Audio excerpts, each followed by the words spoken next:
EDSP 4351, Exceptionality in Children. My name is Sarah Johnson, and this is my final course project, The Linguistic, Social, and Educational Impacts of Specific Language Impairment. Specific language impairment, or SLI, is a developmental disorder, and it affects all the areas of language. This includes semantics, which is the meanings of words, syntax, the grammatical use of language, and articulation, the production of speech sounds. Specific language impairment has a prevalence of 7% of preschool children. This makes it one of the most commonly diagnosed childhood learning disabilities. Language is a system used to express a person's thoughts. This is usually through spoken language, but it can be through picture symbols such as text or actual photographs of an object or an action, or it can be through manual gestures like American Sign Language.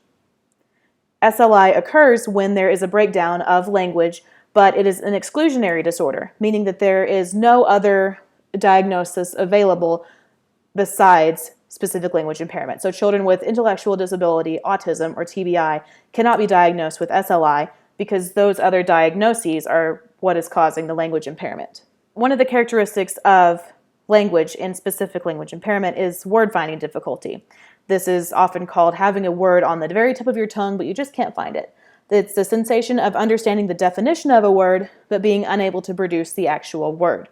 For example, a child may be asking for a pen, and they know that it is a tool that you use to write, and you hold it in your hand and it's got ink, and it can be black or blue or red, but they can't find the word pen in their personal vocabulary. The non-linguistic aspects of SLI are there because this is a disorder of processing, not just language. So these children have deficits in areas that aren't related to language, like the sensory motor abilities, manipulation of mental images, or processing of music or rhythm. Because this is a disorder of processing, not just language, these children have limited capacity as well as limited processing speed. The teachers often refer to these students unknowingly as just slow or just not all there or even dumb. I hate to use that word, but some people do. But it's not that at all. These children have a limited capacity, which means that they just can't take in a lot of information all at once. They have to have small chunks of new information one at a time to be able to process it most efficiently.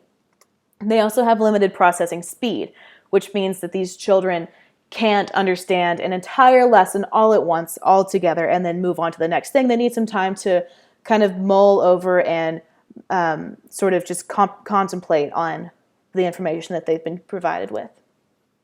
Social characteristics of SLI.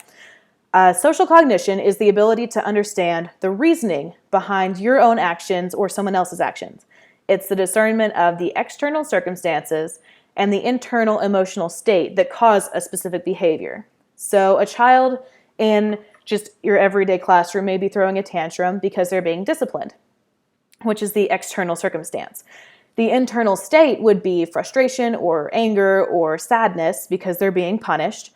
But the student with specific language impairment may not have the social cognitive ability to recognize that the child is throwing a tantrum because of those circumstances and emotional state.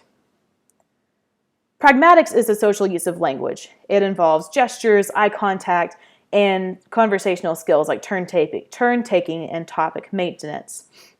And a child with SLI will probably have difficulty processing things like gestures and eye contact and understanding the rules of turn taking and topic maintenance.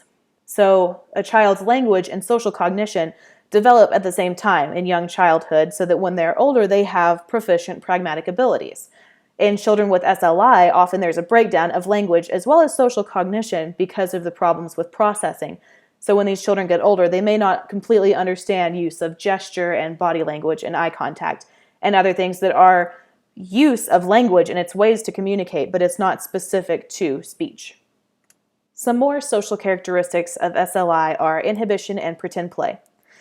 Inhibition is the ability to refrain from an impulse because you know the consequences of following through with that action. For example, a child may want to leave the classroom, but they know that they can't just get up and walk out without permission because the consequence would be being in trouble, getting in timeout, losing certain privileges, and they don't want the consequences, so they don't follow through with the impulse.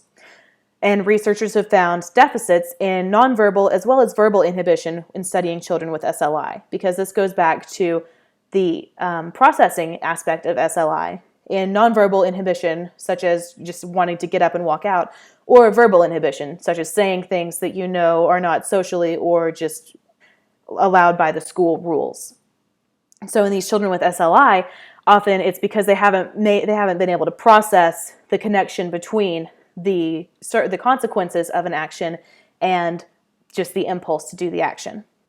Pretend play is an important aspect of development in that it involves playing with an object that represents another one, or playing with just few to no symbolic objects. So a block could represent a cell phone, or your hands could be in the steering wheel position and you can run around the house and be pretending to drive a car. Compared to their age peers, children with SLI generally use pretend play less. They pretend play with fewer themes and with less developed symbolism, because children with SLI have trouble drawing the line and making the connection between a block being a cell phone. And they have trouble processing why holding your hands in the steering wheel position can symbolize driving a car.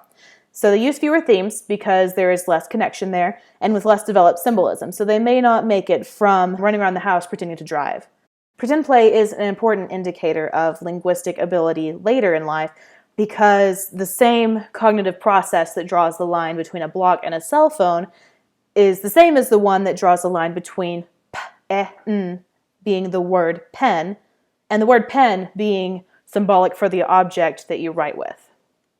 Some learning characteristics of specific learning impairment are decoding, attention, and executive loaded working memory. These are all aspects that these children have trouble with, and it makes it difficult to educate them in the mainstream classroom. Decoding is translating meaningful information from symbols, such as speech, text, pictures, or gestures. This comes back to the processing impairment of SLI, where these children have trouble just gleaning the information from the text and understanding exactly what is being conveyed through text or speech or pictures or gestures. Attention is the conscious focus on an object or event. Children with SLI often have trouble initiating and maintaining attention, as well as keeping selective attention. So initiating would be just directing your focus to the task at hand. Maintaining attention is keeping it there and not being distracted by other things that are going on in the classroom. Selective attention is along those same lines, paying attention to one thing to the exclusion of everything else. Children with SLI often have trouble with all three of these. Executive loaded working memory is the ability for a person to use new information while they're also storing the information away to use later. This can be explained through math class really well, because a child is learning 1 + 1 is 2 at the same time as they're learning just the concept of addition and storing away how to add for later use. So students with SLI generally need time to contemplate and store new information before using it. Again, this doesn't mean that they're slow or dumb or anything. They just need time to comprehend and use the information before they can show that they understand it later. Therapy for students with SLI is often provided by a speech-language pathologist, as well as instruction in the general education classroom. These categories are literacy, expressive communication, comprehension, and pragmatics. And there's no set list of intervention for students with SLI. It just depends on what the child needs. So children with SLI who need literacy intervention often practice with stories. And the adult will read the story with them. The child has to be looking at the page and catching letters and things, and then having the child retell the story back to them to check for comprehension. This can involve letter recognition, where the child is using a flashcard situation and just practicing recognizing the letter for what it is and for the sound that it makes. Once letter recognition is working pretty well, the child can move on to word recognition, which involves recognizing the word as the entirety of the word, not just specific letters. And then going backwards a little bit to letter writing, which goes to expressive communication, while as letter and word recognition is very much receptive communication. Expressive communication intervention often is pertaining to the word finding difficulty often found in students with SLI. This involves picture naming practice and phonological segmentation, followed by verbal practice. So picture naming is very simple. Again, it's a flashcard scenario where the child just practice naming pictures as they come up. Phonological segmentation sounds really complicated, but it definitely isn't. The student has a word that they want to learn, such as pen, and so the SLP or the teacher will write P-E-N and make sure that the child understands and phonologically segment it into p, eh, n. So the child can deconstruct a word and then build it back up to make sure that all the connections are being made in their mind. So later when they're looking for the word, they can find it. And then followed by the verbal practice of looking at a word, breaking it down, and then putting it back together so that it follows a sequence of becoming symbolically just connected to the object in their mind. For comprehension intervention, this again goes back to these children are having trouble with processing and just making the connections between the symbolic letters or sounds and making the connection to the actual objects or actions that they are symbolizing. So children can reread stories and just discuss them with an adult. It's more helpful for a child to read one children's book over and over again and discuss in depth with the adult what's going on, plot points, characters, and things to make sure they understand. And that helps way more than just reading a whole bunch of books and never discussing them with the teacher. It's really helpful for the teacher to ask questions about the text and to just check to make sure they caught the characters' names, the plot points, the problem, how they fixed the problem, that kind of thing. The teacher would want to start with the really basic questions that can be looked up and found in the text. Once they've mastered the ability to just answer questions about the text, they can move on to practicing inferring from the text. And that would be figuring out how people feel, what they were thinking, reasoning behind their actions, which wouldn't be answered in the book, but that use context clues for the child to figure out the answers. Pragmatic intervention goes back to the social use of language and how a child may have trouble understanding the nonverbal communication and recognizing what gestures, eye contact, body language, what kind of thing, what the speaker is expressing using those tactics. So the student can practice responding to already answered questions, and this isn't just asking the same question over and over and over again. This is explaining that how are you, how you doing, how's it going, that those three questions all mean the same thing. They're just worded in different ways. So the child can practice with basic conversation skills and using context clues to figure out what's being asked when maybe an unfamiliar question has been posed to them. Conversation scripts are one of the more controversial aspects of this presentation because it's certainly agreed upon that you don't want the child to just, with rote memorization, have just scripts ready for conversation, because that's not how communication works in the real world. But if they can use a conversation script to just understand the pragmatics and the nonverbal communication involved in holding a conversation, it takes the pressure off of them to come up with answers while they're trying to figure out what the person is saying without using their words.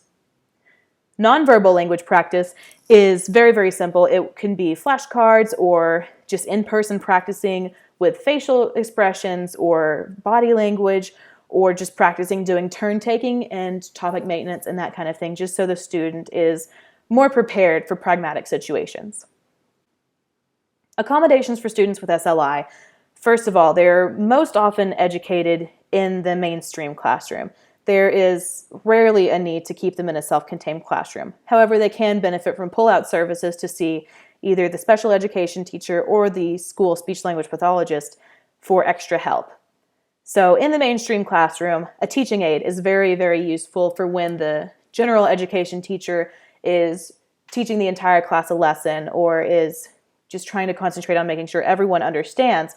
The teaching aid can focus on the one child with SLI to make sure that they are understanding what they're supposed to be doing. In the case where a teaching aid is not available to the classroom, a peer tutor system would be very useful. It's not recommended that one peer tutor would be assigned specifically to the student with SLI because that just draws attention to them and is probably embarrassing. So the general education teacher would want to just make sure that there's a lot of group work going on and that there's sort of a busy working together atmosphere. So the student sitting next to the child with SLI can provide help and guidance and things, and the teacher would just want to be a bit to make sure that that student is reliable and responsible and is able to explain what's going on to the student with SLI. Visual or auditory supplemental aids are useful, but it has to be remembered that it really just depends on the student's abilities. If a child has trouble understanding auditorially instructions, then visual aids such as diagrams and graphs and pictures and things would be really useful. But on the flip side of that, if the child just has a lot of trouble processing things visually, auditory aids would be helpful. The auditory aids are not helpful to the child with SLI who just really has trouble understanding auditorially. It's also important when giving directions to repeat and reword phrases to maximize comprehension. Again, these students are not dumb, they're not slow, they're not stupid, it's not like they're not all there, quote unquote. They just need the extra time to process. They have this processing impairment. So when a lot of multiple step instructions are given all at the same time, the student's probably going to get lost. But for these children with SLI, it would be really useful to give small, just really short instructions one at a time and not move on to the next instruction while the child is still working on the first one. The most important thing to remember when working with students with SLI, as well as all students with impairments or without impairments, is that each student has a unique set of strengths and needs. Every student has abilities and weaknesses and special educational needs that are different from every other student. And every child has a personality and learning tactics that really work and teaching tactics that really don't work. And it's important to modify accordingly. This can be done through observations, tests, monitoring, but it can also be really useful just to ask the student for specific ways that education can be most beneficial to them. For more information, look at the references. There are intervention in reading processes in pupils with specific language impairment. Social cognition makes an independent contribution to peer relations in children with specific language impairment. Word finding intervention for children with specific language impairment, a multiple single case study.